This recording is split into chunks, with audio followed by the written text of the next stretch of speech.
The Majority Report with Sam Seder. It is Wednesday, February 19th, 2020. My name is Sam Seder. This is the 5-time award-winning Majority Report. We are broadcasting live to tape. Steps from the industrially ravaged Gowanus Canal in the heartland of America, downtown Brooklyn, USA. Oh, ladies and gentlemen, we're on vacation. And as I look back on my past, I realize I had a cold today when I recorded this. And hopefully by now I'm over it as you hear the sound of my voice. But just because we're on vacation doesn't mean that the show is.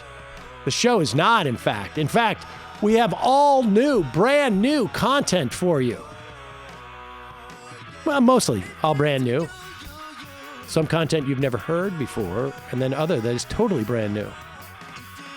On the program today, we will be talking to Professor Stuart Schrader, author of Badges Without Borders, How Global Counterinsurgency Transformed American Policing. Fascinating story of how things like 911 was originally developed to capture communists in Venezuela. That dynamic is, it's nuts.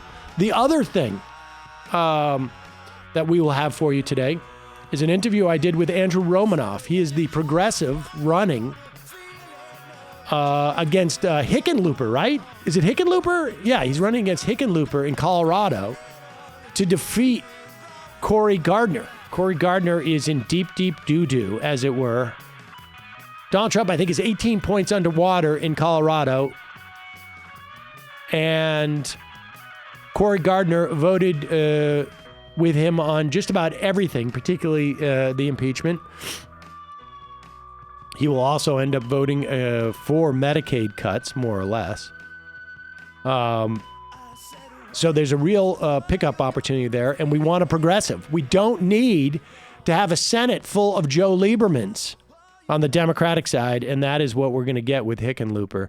So check out this interview. Now, the Romanoff interview is one I did for Ring of Fire Radio. It's in 2 parts. Maybe if you've listened to the past couple of shows, you'll notice that. But and then we will get into the Badges Without Borders. Today, Wednesday, there is a Democratic debate in Nevada, if I am not mistaken. That's correct. It's today. I am going to attempt to live stream it on our YouTube channel, and I might be able to put it out on audio. I'm not sure. This is going to be a technical feat, and also I'm going to be juggling my kids at the same time. Not literally. That would be huge on YouTube. That would be a viral hit. But my daughter, my 14-year-old's too big to try and juggle, and frankly, the 7-year-old is too, probably. So check out our YouTube channel at samceder.com/YouTube for the live, and I may try and put it up in the members feed on our app. Maybe I think I could do the free one too on the app. We'll see after the fact. It may be tricky. I'm going to try though. So sit back, enjoy this interview with Andrew Romanov. These folks need our support, folks. We need not just to take the Senate, we need to take it with progressives, or as many as we can. And then listen to this fascinating story of how our attempts at global counterinsurgency. We sent cops abroad to fight communists. They came back and changed our policing in this country. All right, quick break. Right back. Don't forget, you can support this show by going to jointhemajorityreport.com. All right. Back in a sec. So, Andrew, let's just get to the nuts and bolts of it. Let's start with why you're running. Your race, obviously, a primary but then hopefully to face Cory Gardner. Yours, Colorado is, if the Democrats are going to take the Senate, Colorado is going to be one of the first, or it has to be one of the first seats that they take in this effort. So just give us a sense of why you're running, and then we'll take it from there. Well, you're right. There is no path to a Democratic majority in the Senate that doesn't run through Colorado. Cory's considered one of the, if not the most vulnerable Republicans in the Senate. And I'm running because I'm not content to stand by while more people in the richest nation on the face of the earth struggle or suffer or die on account of problems we can fix. We need a senator who will treat the climate crisis like the emergency it is and end our reliance on fossil fuels. We need somebody who has battled the insurance industry, as I've done for the last 4 years as the president of a mental health organization, and we'll make sure we get a plan of comprehensive coverage for all Americans that doesn't depend on their job or the whims of an insurance company. We need to build an economy that works for everyone. We need to end this epidemic of gun violence, and we need to reform our broken immigration system. And on every single one of those issues, Cory Gardner is part of the problem. Okay, and so give us a sense. Now, you're running in a primary, and so the first order of business is going to be to get the Democratic nomination. Why you? Well, I've got the strongest record of legislative leadership in this race and was recognized as one of the most effective legislative leaders in America. I led the Democrats here in Colorado to our first majority in 30 years, our first back-to-back majorities since the 1960s. I have earned endorsements now from nearly 350 state and local officials across Colorado, 10 times as many endorsements as all the other candidates combined. And frankly, I'm not the darling of Washington. I think that's an advantage. Coloradans want to know that you're willing to stand up to your own party when your conscience or your constituents demand it, just like Cory Gardner promised and failed to do. And the truth is the national party isn't always right. We've seen and learned the hard way what happens when you allow corporate cash to contaminate both political parties in Washington. It's one of the reasons we haven't gotten the aggressive climate action we need. One of the reasons I'm running on a platform that includes a Green New Deal. One of the reasons I've earned the endorsement of the Sunrise Movement, among other environmental activists. I take it in terms of the priorities of Coloradans. Obviously, the environment is up there. How does that play into this primary? It's a real point of division in this race, not just between Cory Gardner and me, but also between our former governor. John Hickenlooper, as you may know, got recruited into this race by Chuck Schumer and the Democratic Senatorial Campaign Committee, even though Hick said he didn't want the job and wouldn't be good at it. I happen to believe him. And he has acquired a record that is not consistent with the kind of aggressive climate action we need. In fact, he sued communities in Colorado that tried to restrict fracking and protect their public health. He literally drank the fracking fluid. He refused to sign the No Fossil Fuel Money pledge that I've signed. He not only opposes the Green New Deal, he describes progressive priorities like that as, and these are his words, the discredited ideas of Karl Marx and Joseph Stalin. I expected we'd have to fight Republicans like Cory Gardner. I didn't realize we'd have to fight Democrats who are parroting their talking points. I mean, I guess, obviously I'm not from Colorado. The perspectives of Coloradans probably different from mine, but as a progressive, and I look at a guy like Hickenlooper, who is, like you say, the darling of Chuck Schumer and some in the wing, I would say probably the more corporatist wing of the Democratic Party in some respects. I guess my concern, and I want to get your take on this, is that when a guy like Hickenlooper gets the backing of the infrastructure of the Democrats in the Senate, he's going to want the opportunity.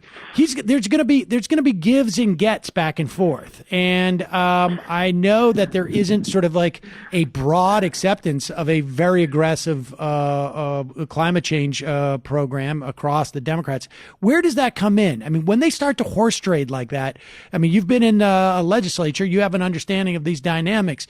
Where does Coloradans end on that exchange? Well, Coloradans end up holding the bag. There's a report out just recently that shows we have some of the worst air pollution in the country. It's in large part the product of the runaway oil and gas production and consumption that Governor Hickenlooper presided over.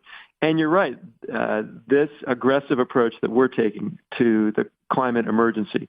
And in fact, we put a very provocative ad on our website at andrewromanoff.com if you want to see the stakes. That doesn't sit well with the Schumer crowd or their corporate benefactors. You don't have to be a conspiracy theorist, right, Sam? I mean, you can follow the money and figure out pretty quickly why we haven't taken the climate action we need or made the kind of health care reforms that we need. It's in large part because the lawmakers who are supposed to be regulating those industries instead are subsidized by them. It's all pay to play, and we're paying the price.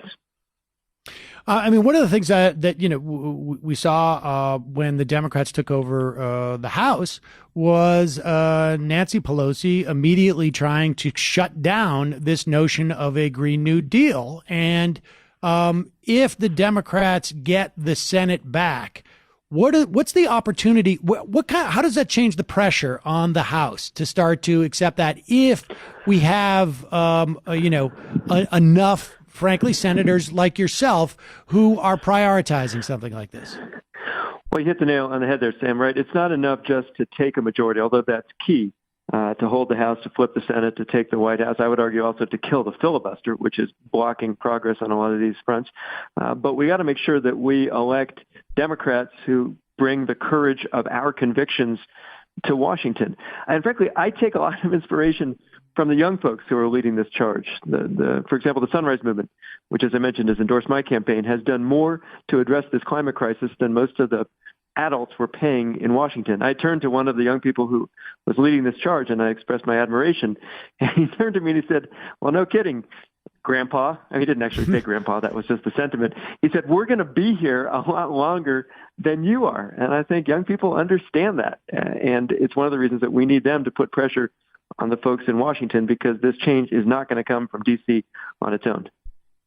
I want to start talking a little bit about what's happening with Cory Gardner, but you brought up the filibuster, and I think there are senators who in many respects, they try and position themselves in the middle of the Senate as a way of making them the power brokers, where they are representing their own interests for power. I mean, this has just been my observation over the years. They represent themselves and try and put themselves, and if that means thwarting a Democratic majority, they will do that to be the guy that controls the power. And there's several candidates for who those people are going to be in the Senate as they are now. Getting rid of the filibuster strengthens the hand, obviously, of the Democrats because it means that they need less of these people on board. Where do you see, what other reforms do you think needs to happen with the Senate? Are you worried about getting rid of the filibuster? No, and I'll tell you why. I led the House of Representatives in Colorado for 4 years. I was the Speaker of the House here. We don't have a filibuster in the State House or the State Senate. We take up or down votes on bills. One of the reforms, to answer your question, that I would support would be the one that Colorado adopted years ago that says you can't allow the Speaker of the House or the Majority Leader or President of the Senate to just pocket bills that he or she doesn't like. Every bill in Colorado gets a hearing or a vote. The same should be true in the U.S. Senate. Instead of allowing Mitch McConnell to act like a tyrant, he calls himself the Grim Reaper of the Senate and takes it as a compliment. Another reform I'd support, Colorado has passed a sunshine law that says any meeting between two or more lawmakers on an issue of public policy has to be open to the public and the press.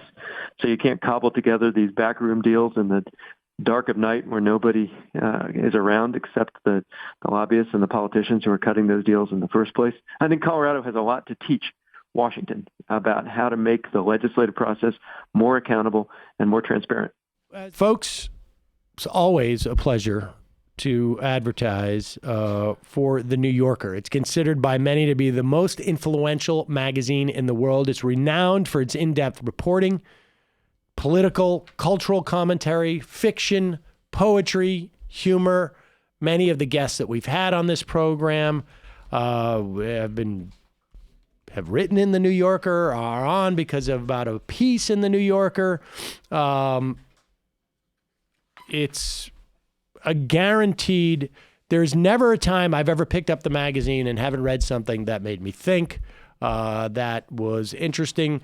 They've got a piece that about slavery reenactments that was in, one that looks back on what happened with Warren's campaign, things like there was a great piece on baseball this past week, stealing signs, I think it was about.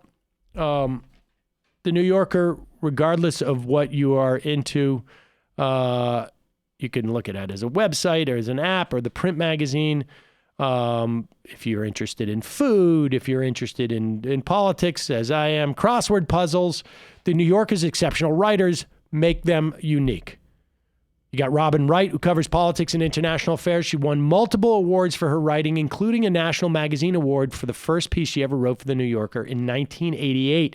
Hilton Als, who won the Pulitzer Prize for criticism in 2017. Now you can get 12 weeks for just $6. That's half the regular cost, plus a New Yorker tote bag.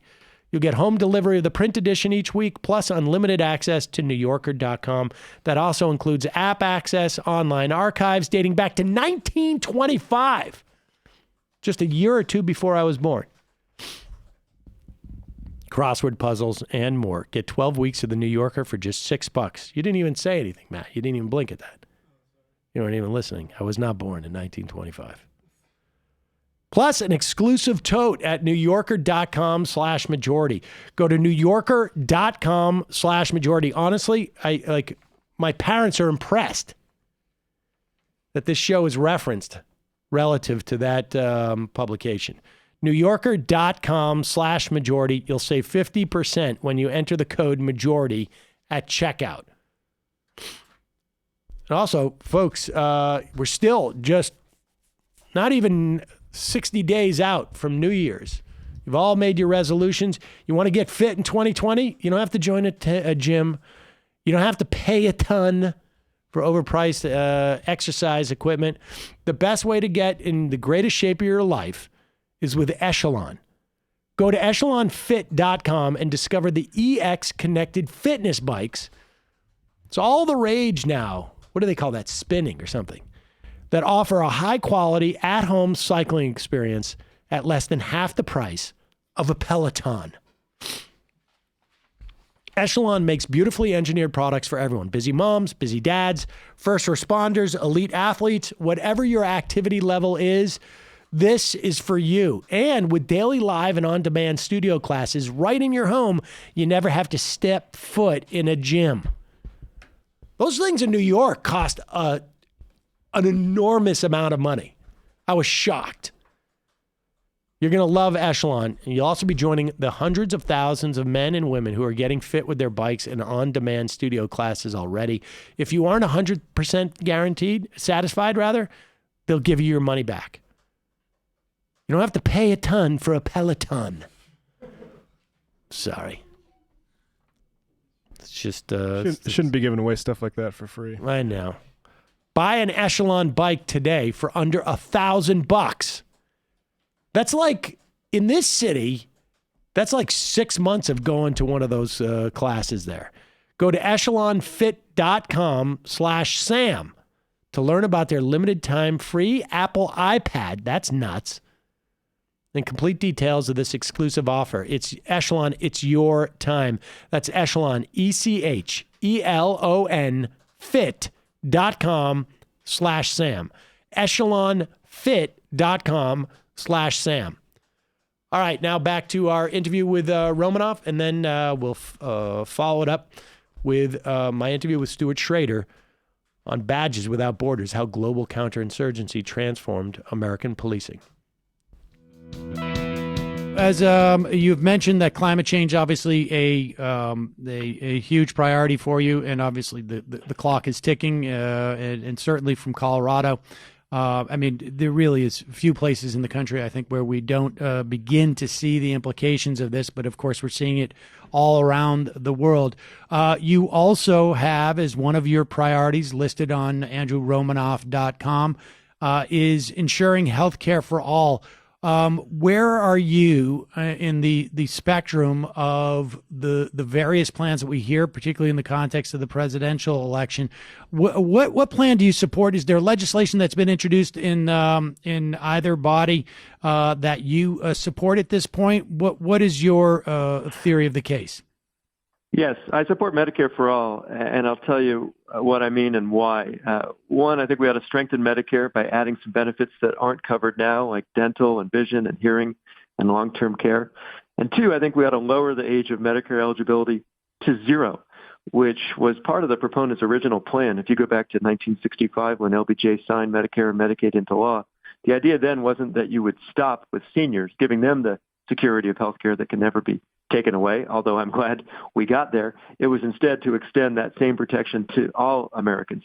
I support this plan in part, Sam, because of the experience I've had battling the insurance industry. I spent 4 years as the president of Mental Health Colorado, the state's leading advocate on behalf of families, frankly, like mine, who have suffered from mental illness or drug addiction or experienced suicide. And I'll tell you one quick story. I know it's easy to get lost in a conversation about the 28 million Americans who are uninsured, or the 44 million who are underinsured, or the 500,000 families who go bankrupt each year because they can't afford their medical bills. I met a dad whose son had deep depression and then experienced a bout of psychosis. He needed treatment. His dad's insurance plan was supposed to cover it. Most plans, in fact, by law, are required to provide equal coverage for mental and physical care. But when the dad submitted a claim, the insurance company said no. So the dad appealed the decision, and the company said no. This went on for months until his son killed himself at the age of 14. 3 weeks later, his dad got a letter in the mail from the insurance company reversing its decision and agreeing to cover his late son's treatment. So I will just tell you, Sam, speaking not as a candidate, but as a human being, it is really painful for me to have conversations with moms and dads who have lost their kids, not just to a disease that we can treat, but also to the indifference of an industry that bases its profits on its ability to exclude as many sick people and deny as many claims as possible. That's the business model. And it's a great model if you're an insurance company. It's a pretty lousy model for the rest of us. And what's your sense of the ability, like how rapidly we could move to a system like that? I think reasonable people can differ on how quickly we can get there, but we got to put the plan on the table. That's the point. It wasn't on the table, as you know, when the debate over the Affordable Care Act began 10 years ago. Even the public option, which was advanced fairly timidly, got sacrificed in those negotiations. You shouldn't begin the negotiations at the 50-yard line. That's one of the lessons I take from my experience as a Speaker of the House. So you're never going to get this plan if you don't actually put it out there. And I think we can get from here to there in part by recognizing that what we're doing now doesn't work. I mean, healthcare costs are the single biggest source of bankruptcy in the United States. We're seeing something like 35,000 people in this nation die each year because they can't afford to see a doctor or a healthcare provider. And we're spending, as you know, twice as much as our competitors on healthcare that's not actually twice as good. Our life expectancy isn't longer. Our infant or maternal mortality rates aren't lower. We're just leading the world in spending. And we're going. So how do you respond to Hickenlooper, who, if you face in the general, will claim that you're going to outlaw private health insurance for folks? What's the response for that? Well, I'd say a few things. I have not met a lot of families in Colorado who tell me, please don't touch my Anthem or my United or my Cigna. Folks say, please make sure that my doctor or my specialist is covered, and all of them would be, right, under a plan of Medicare for all. All those providers would be participating in the system. I have met some folks who said they liked their insurance until they had to use it, and then they figured out it didn't actually cover what they thought. And I've met plenty of folks who can't wait to turn 65 so that they can get the security that comes from Medicare. On the flip side, I've met young people who just aged out of their parents' plans when they turned 26. Nobody in their right mind would design a system like this from scratch. It's not really a system at all. It's just a patchwork, a crazy quilt that we've assembled. And we're going to need to take on the insurance industry and the drug companies if we want to extend coverage and improve quality and hold down costs, which is the goal of healthcare reform.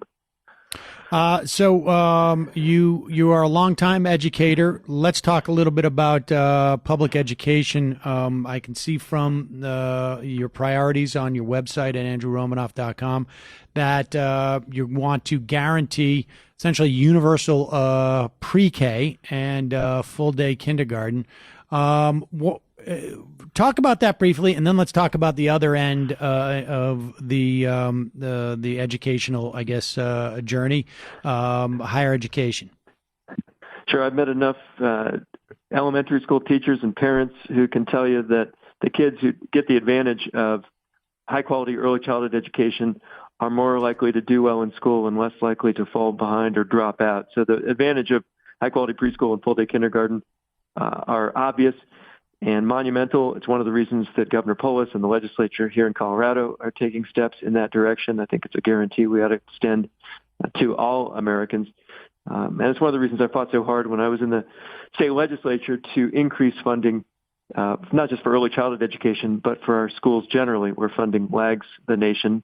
I teamed up with a friend here who was the state treasurer at the time, a woman named Carrie Kennedy, to author the largest investment in school construction in state history. I worked on legislation to improve access to higher education. And I want to make sure that teachers actually get paid what they're worth, because we're losing a lot of good people to that profession because we have shortchanged it or blame them for everything that society itself fails to address. So what does that mean in terms of like tangible plans for higher ed? So the plan I believe we ought to extend says, let's relieve students of that $1.5 trillion of debt they're carrying now, more than credit card debt, more than car loans. It's a huge drag on the economy and the productivity of the country, and obviously on the ability of a young person, or even a not so young person who's still saddled into that debt to find a job and buy a home and save enough for retirement.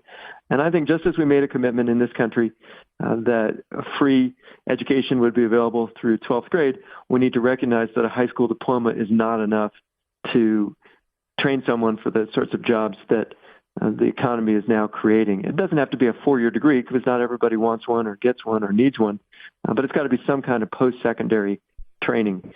We've been talking to a lot of folks about apprenticeship programs, about community colleges like those in Colorado where I've taught, and about 4-year institutions or beyond.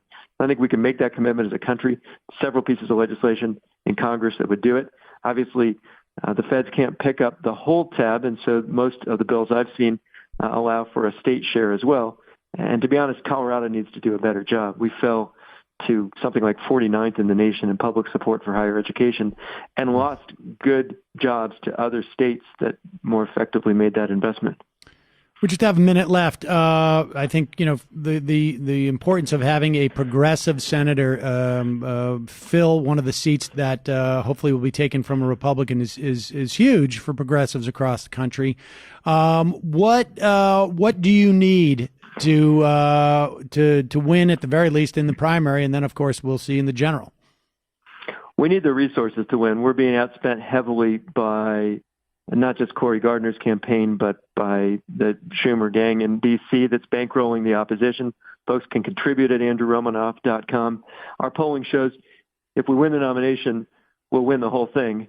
And if we raise enough money to get on TV, we'll win the nomination, because the agenda we're laying out on a lot of the progressive priorities that you've been kind enough to let me describe here, Sam, the Coloradans side with us. They want somebody who will bring not just a set of legislative skills, but also a sense of urgency to the Senate, and who will fight as if our lives depended on it, because they do. Andrew Romanoff, thanks so much for your time today. Really appreciate it. We are back. Sam Seder on the Majority Report. It is a pleasure to welcome to the program Associate Director of the Program for Racism, Immigration, and Citizenship at Johns Hopkins University, and author of Badges Without Borders, How Global Counterinsurgency Transformed American Policing. Stuart Schrader, welcome to the program. Thanks for having me. So your book is fascinating, and it It sort of reminded me a little bit, if I could just start off with a complete non sequitur tangent. I used to be a TV and film director, and one of the things that I would do is look at a script, pull out certain themes, and then reapply it to every other scene, to every scene in the book. And on some level, you describe here a phenomena where what started as something that we exported was then brought back to this country in the form of policing. And let's start where this happens over the course of or at least your book recounts it over the course of a 30-year period.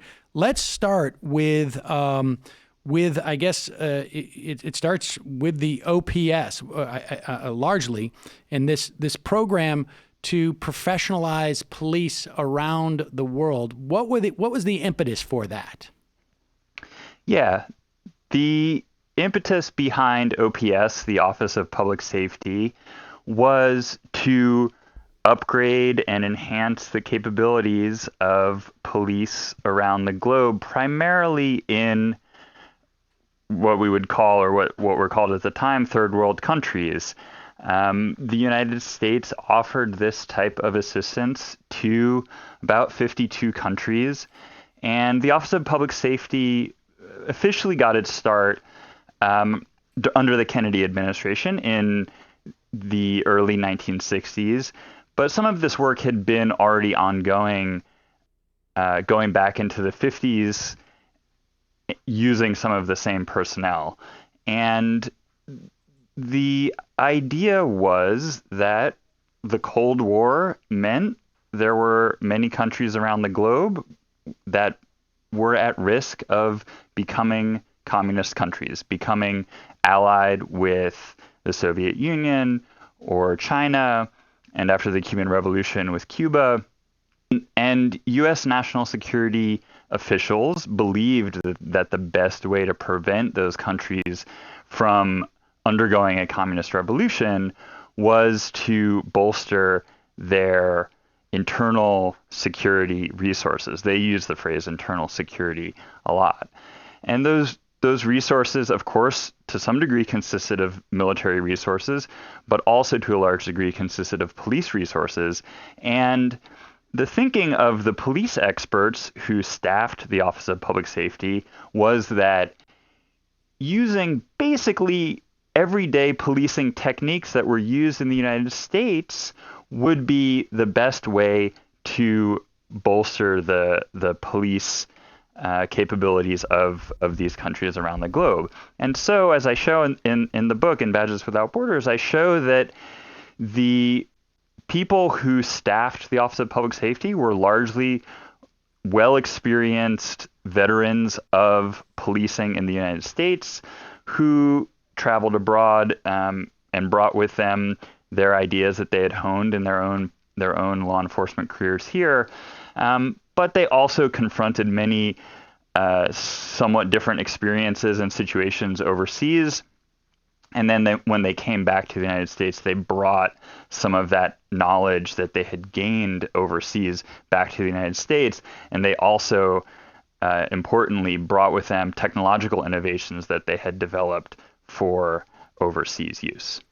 So what was so we have this sort of like the tactical expertise and sort of the broad, the narrow strategic agenda of people that we sent to these countries. But there were sensitivities, right? Well, you just described that sort of dynamic where we wanted to impose, put a lid on stuff, but not make it look like we were putting a lid on stuff, I guess. Exactly. That's exactly right. And that's one of the reasons that I focus on police itself. Of course, the United States did use its military power around the globe during the post-World War II period. And as we know, Korea and Vietnam are the most glaring examples until you get to the Reagan years. But that's two places. there were many, many other places around the globe that the United States was keeping an eye on, that intelligence reports funneled all the way up to the president's desk suggested that the risk of communist subversion was real and was growing. And there was a sense among national security experts, intelligence experts, that if the United States were to deploy its military to these places, a massive backlash would ensue. And it would cause the very problem it was trying to prevent, which was the overthrow of the government or the destabilization of the regime, and the enhancement of anti-American sentiment. So instead of invading countries militarily, the United States gave this police assistance to these countries. And this was generally overt. There would be stories about it in local newspapers. The United States would try to make sure those stories got printed to kind of indicate the good and generous support that the U.S. was giving to the local police. And the governments signed contracts with the United States where basically there was an agreement that went both ways, saying, yes, we want you to come bring your police expertise to us. We welcome it. Now, when we talk about a bilateral contract, signed between diplomats from the United States and a country in the third world, of course we can't assume that there was an equal footing. The U.S. had a preponderance of geopolitical and economic power, so those agreements were not exactly equal agreements. But nonetheless, the United States was trying not to be seen as imposing its will in these countries, and the police assistance program was a way to, as you said, impose its will without seeming to be doing that. I mean, I'm sort of flooded with various questions about that, because the implications of that are pretty stunning, right? Like the idea that, inherently, if we as the United States come into a foreign country and are training the police, right, there's already a certain amount of suspicion that one would assume is there in terms of us trying to impose our will, right, on a country and create sort of like a mechanism in which to tamp down social disorder, which was the actual agenda. So the idea that maybe the police does that in this country, right, like where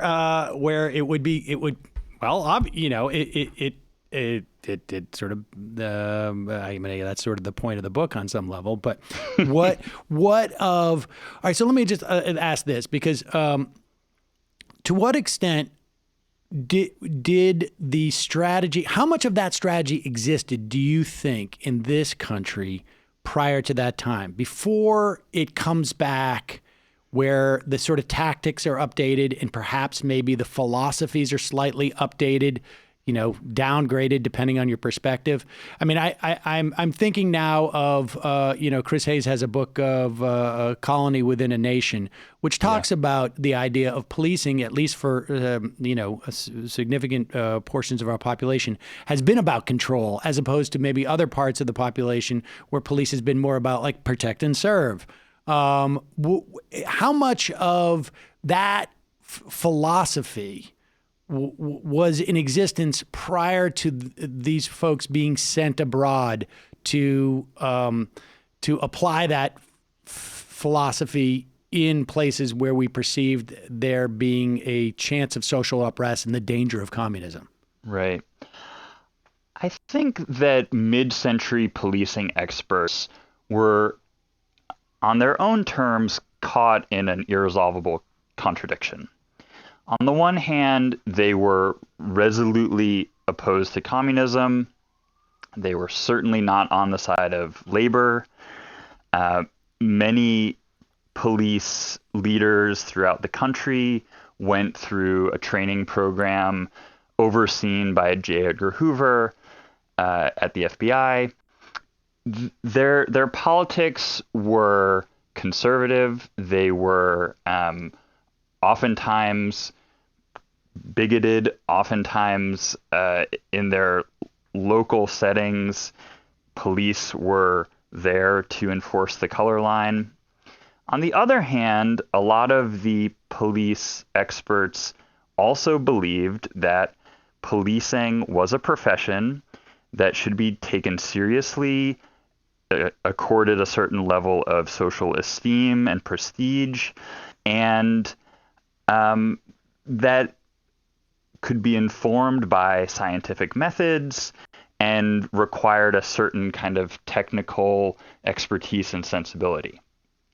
And so those two ideas or kind of driving forces for policing experts, the way that they made them work together was best displayed, in my view, in the work that they did overseas, where they got to apply their technical mastery and their ideas about police as a distinctive profession to the vociferous fight against communism.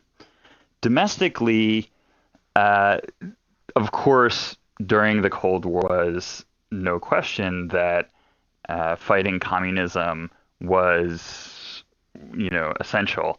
But on the other hand, the communist movement in the United States, in part because of longstanding repression going back to the 1920s, was not nearly as big as it was in many of the countries around the globe where the United States gave police assistance. So for that reason, enforcing the color line probably was the main task of many police as far as they understood their job. But police experts, police leaders knew that enforcement of the color line oftentimes just led to discrediting of the police. And so it really contradicted their notion that police should be accorded a certain amount of respect and social prestige.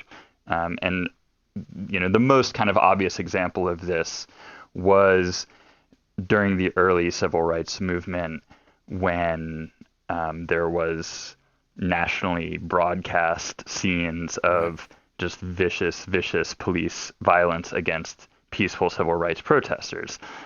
Police experts around the country knew that this was really bad for the profession as a whole.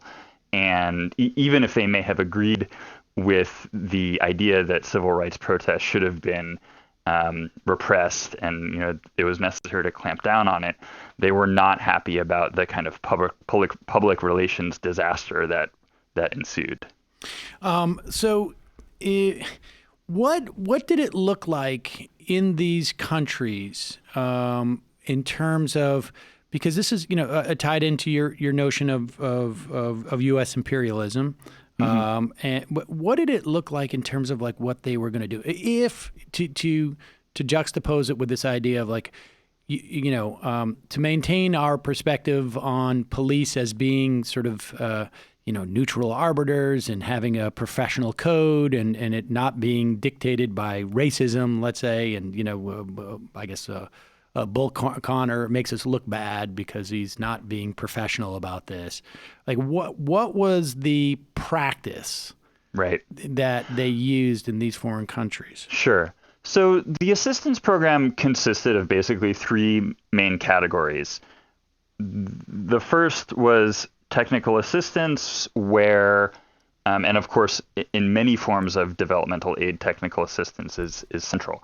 What that means is that a U.S. expert shows up and says, I'm going to show you the best way to accomplish a given task. When it came to policing, that would mean showing an aid recipient police force how to, say, organize their fingerprint files.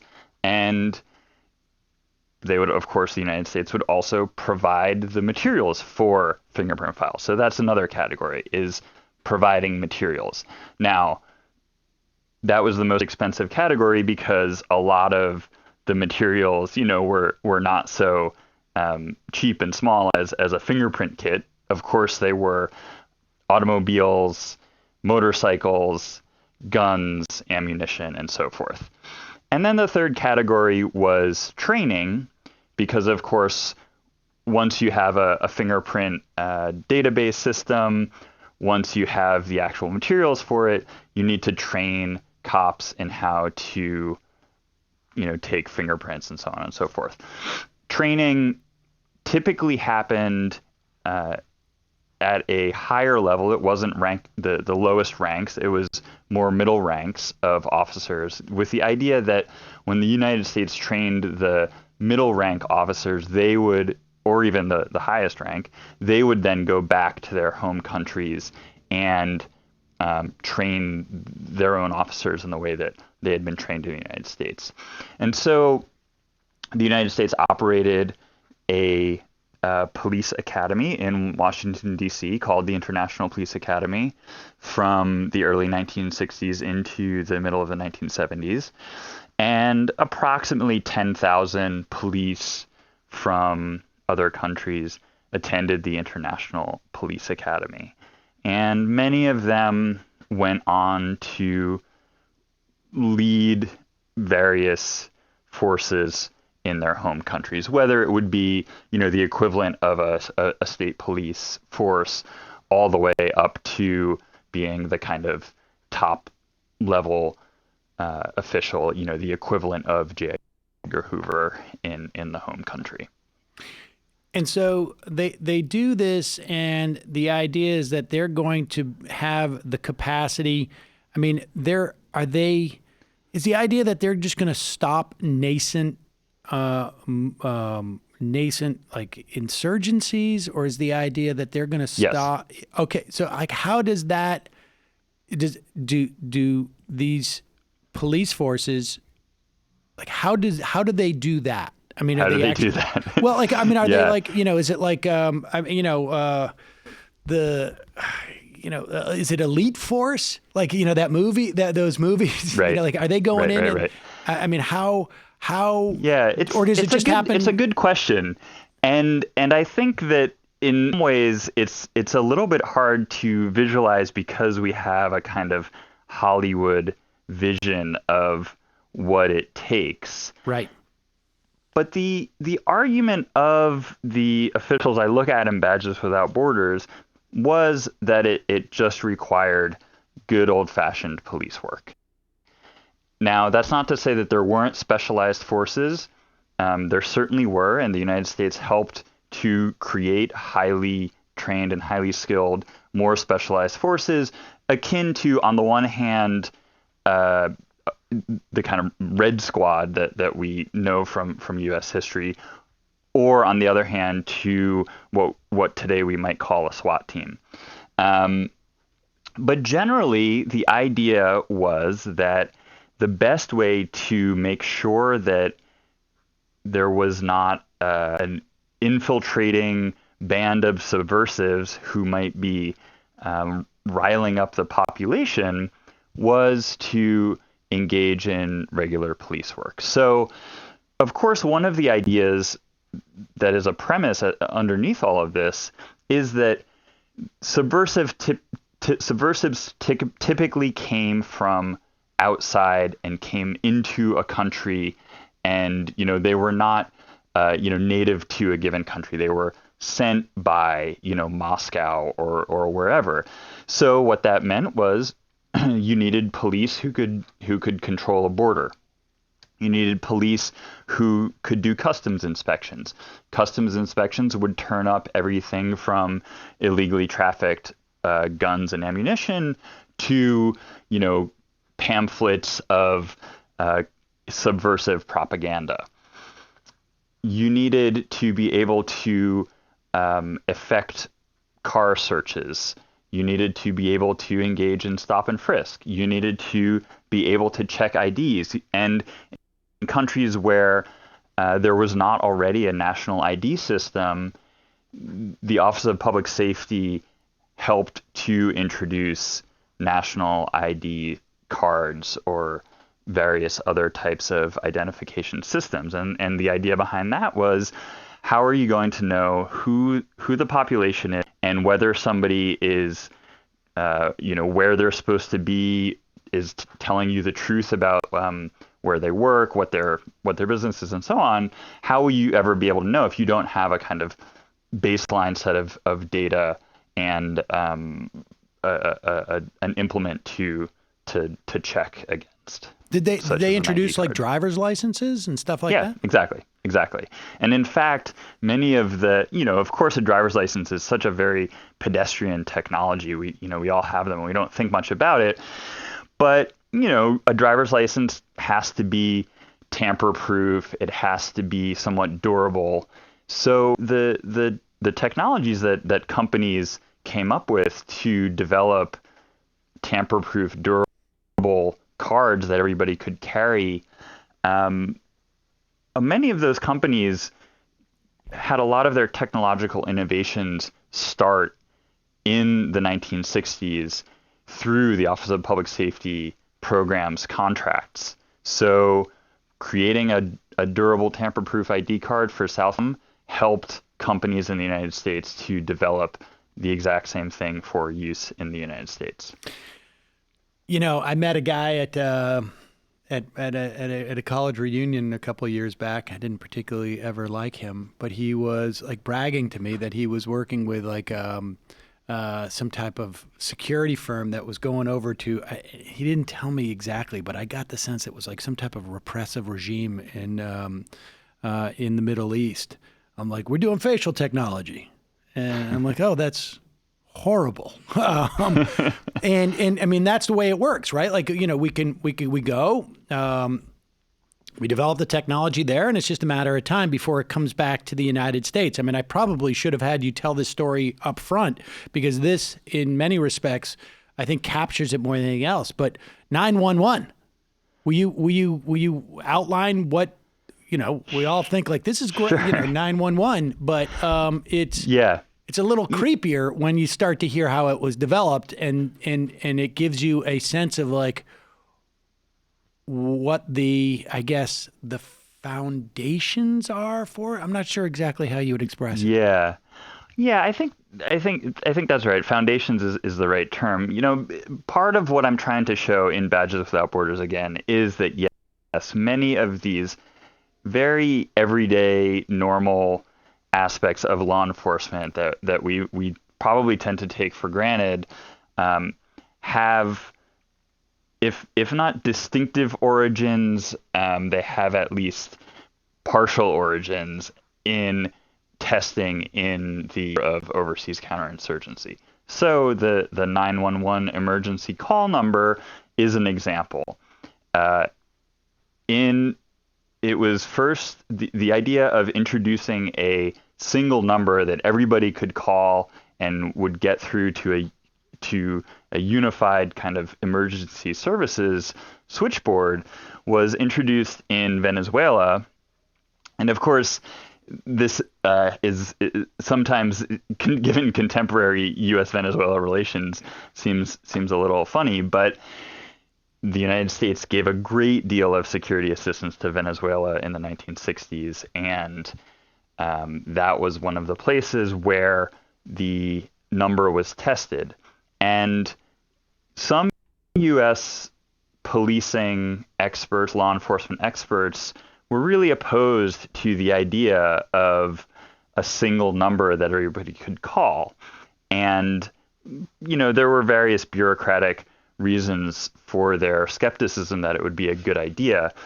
But after this idea was tested in Venezuela and seemed to be kind of effective, and the reason that Venezuela was the kind of test case for it was that it was in the midst of a pretty intense and apparently violent insurgency going on with kidnapping, shootings, sabotage, bombings, and so forth by apparent left-wing guerrillas. And the idea was, well, the guerrillas, they shoot somebody or they kidnap somebody and then they get away before any, bystander can notify the police. So if we put into place this emergency number, witnesses, bystanders will be able to call the police, and therefore they will apprehend the guerrillas more quickly.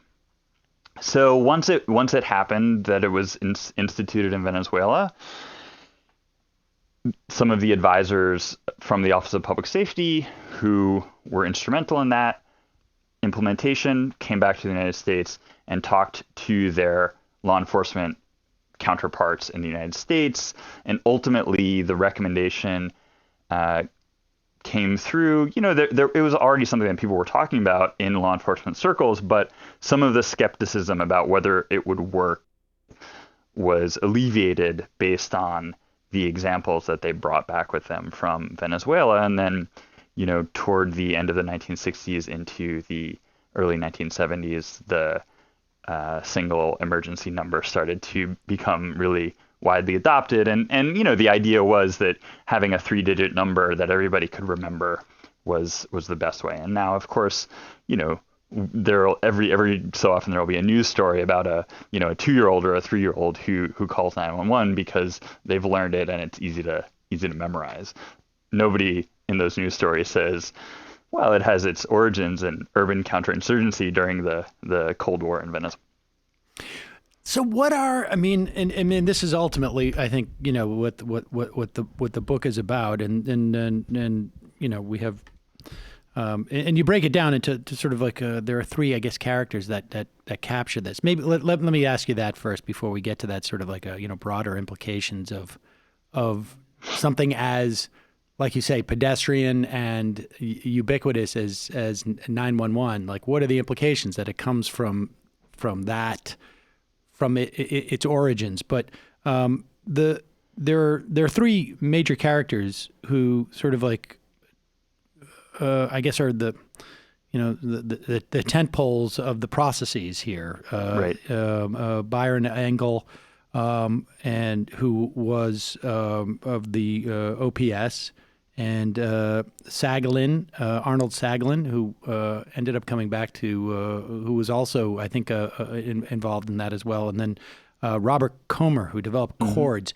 Tell just briefly, just so we have a little bit of a notion, what those 3 guys, what they represent in the context, or what work they're doing for you in this story, I guess. Sure. Yeah. So Badges Without Borders focuses on a whole bunch of individuals, but the main 3 are, as you said, Byron Engel, Robert Comer, and Arnold Sagalin. Byron Engel was the director of the Office of Public Safety. He is the most important figure for the Overseas Police Assistance Program. He gets his start in policing in Kansas City at the end of the 1930s, and he's kind of a policing phenom, a boy wonder of police training. And he then, at the end of World War II, goes abroad to Japan during the occupation of Japan after the end of World War II. He's one of the key figures overseeing the reconfiguration of the police force there. And basically from that point on until about the middle of the 1970s, he's traveling around the globe working on various programs of the United States to upgrade the policing capabilities of other countries.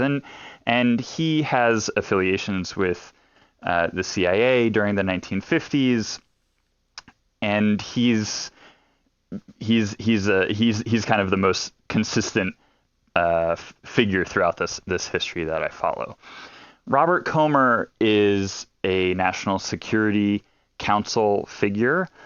He became relatively well known in the United States during the war in Vietnam because Lyndon Johnson appointed him as the person to kind of be in charge of the counterinsurgency program in South Vietnam that went by the name CORDS, CORDS. But Comer, before that, before the Kennedy and Johnson administrations, he had been with the CIA.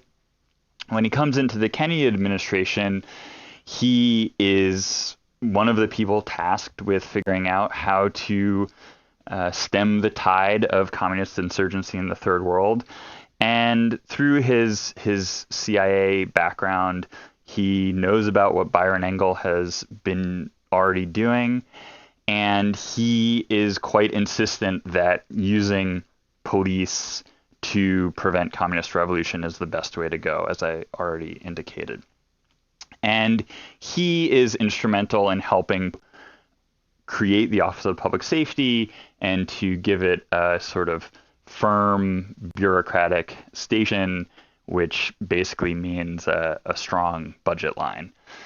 And he and Engel continue to work together until the end of Comer's career with the Johnson administration, which is basically when he's kind of forced out of South Vietnam for giving these kind of rosy reports about how well things are going when it's quite clear that everything is going terribly. But Comer had a career after that. He continues in the national security world into the 70s and beyond. And then, the third figure is Arnold Sagalin, who was he had been a journalist. He had some connections with law enforcement, and he got hired during the Kennedy administration by the Department of the Treasury, which we don't tend to think of in terms of law enforcement, but especially at that time, there were a number of agencies that were law enforcement agencies that were housed in the Treasury Department, and still to this day, the Secret Service, for example, is. And he also Sagalin's worked with Elliot Ness too, didn't he? Yeah. When he was quite young, he got to know Elliot Ness, and that was sort of how he got his start in law enforcement. And Elliot Ness was famous for kind of being the top cop during Prohibition, I guess. Right. So Sagalin, in his position in the Treasury Department, he sort of oversaw coordination and training among various law enforcement agencies in the Treasury Department, and then he became the U.S. representative to Interpol, thanks to the work of Byron Engel kind of behind the scenes. So Engel and Sagalin developed a close relationship beginning in the Kennedy administration. And then Sagalin really had a reputation in Washington for being quite knowledgeable about law enforcement, for having relatively progressive politics, and so he was trusted by police and trusted by liberals in the Kennedy and Johnson administration, which meant that when it came time for the Johnson administration to make serious moves about reorienting law enforcement nationally, it called upon Sagalin. And Sagalin came to the Johnson administration and said, look, what law enforcement needs in the United States is technical assistance, just like what the Office of Public Safety is giving to law enforcement in the Third World. And he brought Byron Engel into the halls of power that were concerned with domestic issues, and used the example of the Office of Public Safety. And this is an angle, as opposed to the angle from a couple of years earlier, who has now sort of been stewing in he has now learned tactics and a perspective that has marinated in a much more adversarial, I guess, right? I guess situation, right? Like, he's bringing back this stuff from where the police forces are, if not explicitly, implicitly counterinsurgencies. That's exactly right. Yeah. When he was a police officer in Kansas City, there was no communist insurgency. When he was overseeing the reform of the Japanese police in the immediate aftermath of World War II, there was no communist insurgency. Although there was a communist movement in Japan that he was there to suppress. But yeah, by the time you get to the late 1960s, he has been overseeing relationships between the United States national security agencies and police forces around the globe where there are actual ongoing insurgencies, from South Vietnam to countries in Africa to Latin America.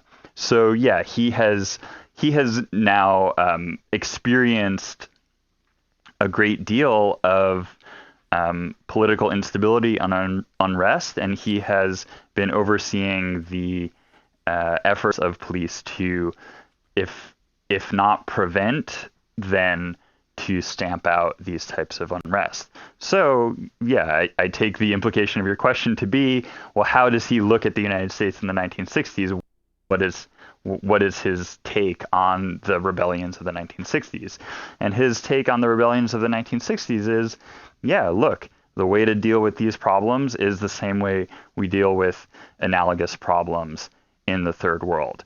Interestingly, what he says and what Saghalin helps to disseminate this message from him is that police in the United States from 1960 to 67, in situations of political unrest in black neighborhoods, police have been vicious, and this has backfired, and it has discredited police, it has worsened unrest, and contributed to greater violence.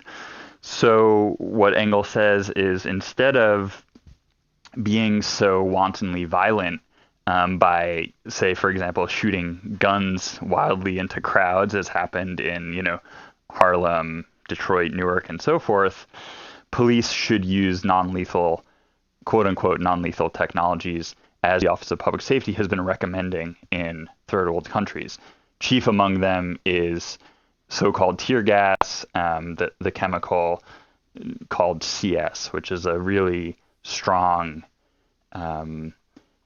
very potent type of chemical irritant. So starting in 1968, after Saghalin and Engel together start making these recommendations, the United States military and police around the country, in situations of quote unquote civil disturbances, they start using CS in great quantities.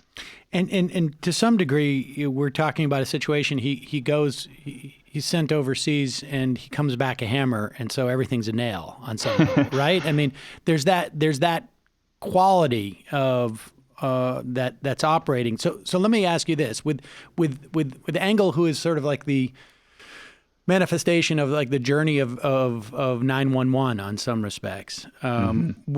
We're in a situation where we have millions of people who are in jail or in prison. We have millions more who are in some ways like involved in our carceral state. Like, how much of that is? I mean, maybe this is too specific of a question, but I guess I just want you to address like that sort of like that idea of, how much of that counterinsurgency, I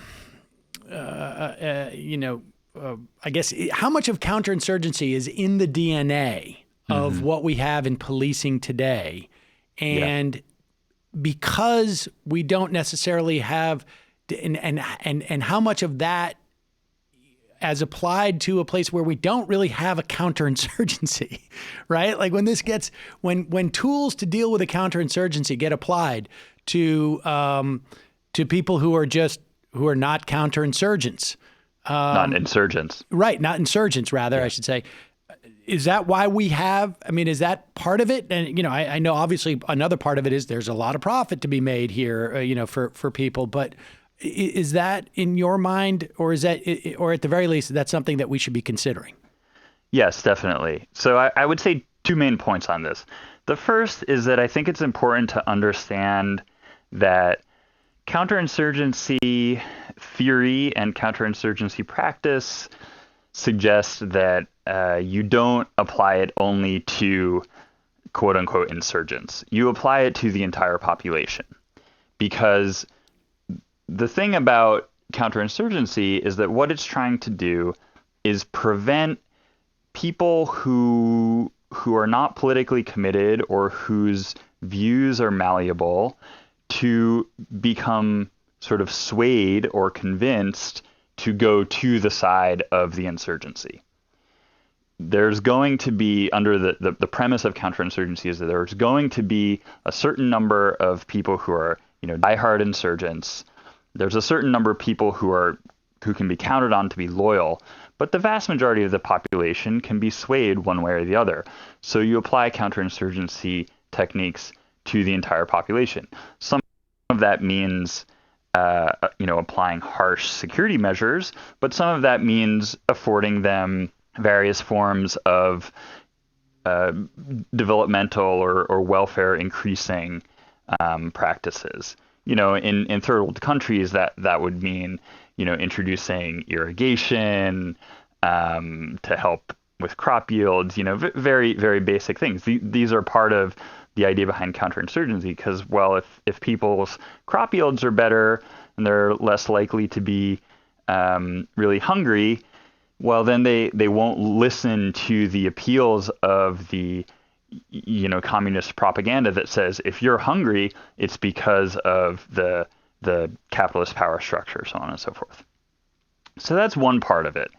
And the way that we can make a connection is to say that there is a generalized application of a lot of security practices in the United States that is at the core of the carceral state. On the other hand, I think a more specific linkage is that the period that I look at in the 1960s is a period when police learn how to make an argument on their own behalf in a kind of coherent and cogent way that says, if there are social problems, we can solve them. And the best way to make sure that we're able to solve them is to endow us with a great amount of resources. The Johnson administration was basically convinced by this argument and launched the war on crime. And what the war on crime did was funnel resources from Washington to states and municipalities to bolster policing capabilities. And, each major federal piece of federal legislation concerned with crime that has come through under Reagan, under Clinton, they have all given a great amount of money and other types of resources to police. So figures in my analysis, figures like Sagalin, Engel, and others are crucial to developing this kind of argument on behalf of police that says, give us the resources and we will solve the matter at hand. Now, there's a certain kind of almost blackmail involved, which is that it's like if the problem doesn't get solved, well, clearly you just didn't give enough resources, right? So if crime hasn't gone away, if there's still political unrest, so on and so on and so on, well, just keep throwing more resources at police. And I think that this way of thinking remains dominant to this day. And if anything, police in 2020 are even more adept at making this argument. They were not they came into it tentatively in the 1960s, and in 2020 it's kind of an article of faith. Fascinating stuff. The Badges Without Borders, How Global Counterinsurgency Transformed American Policing. Stuart Schrader, we will put a link to Badges Without Borders at our website at majority.fm. Thanks so much for your time today. I really appreciate it. Thanks for having me.